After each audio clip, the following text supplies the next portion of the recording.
ఒక చిన్న గ్రామం అంచున ఒక పాత మట్టి ఇల్లు ఉండేది. ఆ ఇంటి పైకప్పు సగం పగిలిపోయింది. వర్షం పడినప్పుడు ఇంట్లోకి నీరు కారుతూ ఉండేది. ఆ ఇంట్లో శంకర్ అనే కూలీ తన భార్య పార్వతి, చిన్న కొడుకు రాజుతో కలిసి నివసించేవాడు. ఆ రాత్రి పార్వతి పొయ్యి ముందు కూర్చుని గంజి తయారు చేస్తోంది.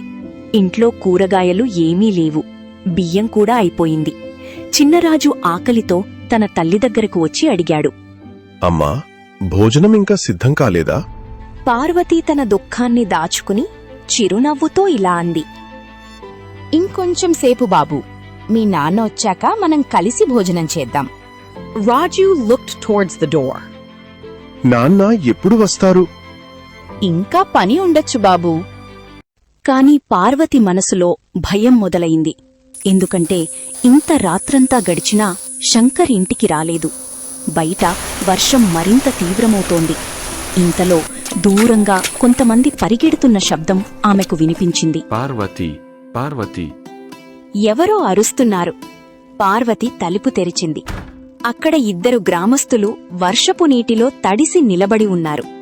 వారి ముఖాల్లో భయం స్పష్టంగా కనిపించింది. పార్వతి, ధైర్యం తెచ్చుకో. శంకర్కు పనిలో ప్రమాదం జరిగింది. పార్వతి చేతిలోని కుండ కింద పడిపోయింది. ఏమంటావన్నా? నా భర్త ఎక్కడా? త్వరగా రా, వాళ్ళు నిన్ను ఆస్పత్రికి తీసుకెళ్లారు. ఆ మాట వినగానే పార్వతి రాజును పట్టుకుని వర్షంలో పరుగెత్తడం మొదలుపెట్టింది. చిన్నరాజు ఏమీ అర్థం కాకుండా తల్లి చెయ్యి పట్టుకుని పరుగెడుతున్నాడు. గ్రామంలోని చిన్న ప్రభుత్వ ఆస్పత్రి ముందు జనం గుమిగూడారు. పార్వతి లోపలికి పరుగెత్తింది. అక్కడ మంచం మీద శంకర్ పడి ఉన్నాడు. అతని తలకు గుడ్డ కట్టి ఉంది. అతని శరీరం రక్తంతో తడిసిపోయింది. శంకర్, కళ్ళు తెలుగు. శంకర్ నెమ్మదిగా కళ్ళు తెరిచాడు. అతని గొంతు చాలా బలహీనంగా ఉంది. పార్వతి, రాజును జాగ్రత్తగా చూసుకో. అలా మాట్లాడకు, నీకేమీ కాదు. నాయనా, బాగా చదువుకో, పెద్దవాడివవ్వు. నీ తల్లిని బాగా చూసుకో. నాన్న, ఇంటికి వెళ్దాం. కాని కొద్ది క్షణాల్లోనే శంకర్ చేయి నెమ్మదిగా కిందకి జారిపోయింది.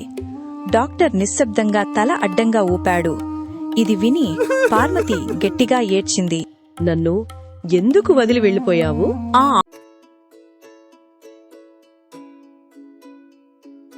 మరుసటి రోజు శంకర్ అంత్యక్రియలు జరిగాయి.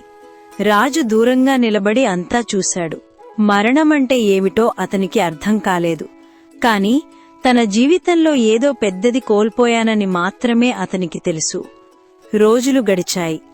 ఇంట్లో పరిస్థితి మరింత కష్టంగా మారింది. తినడానికి సరైన ఆహారం లేదు, డబ్బూ లేదు. కొన్ని రోజులు పార్వతి తను తినకుండా కేవలం తన కొడుకుకే పెట్టేది. ఒక రాత్రి రాజు నిద్రలేచినప్పుడు తన తల్లి నిశ్శబ్దంగా ఏడుస్తూ కనిపించింది. అమ్మా, ఎందుకు ఏడుస్తున్నావు? పార్వతి వెంటనే తన కన్నీళ్లను తుడుచుకొని ఆ తర్వాత ఇప్పుడు అంది, పర్వాలేదు బాబూ, నువ్వు పడుకో. నేను పెద్దయ్యాక చాలా డబ్బు సంపాదిస్తాను. నిన్ను చెరిపివేయను. ఆ మాట విని పార్వతి తన కొడుకు. మీకు ఈ కథ నచ్చితే దయచేసి లైక్, షేర్ మరియు సబ్స్క్రైబ్ చేయండి. ధన్యవాదాలు.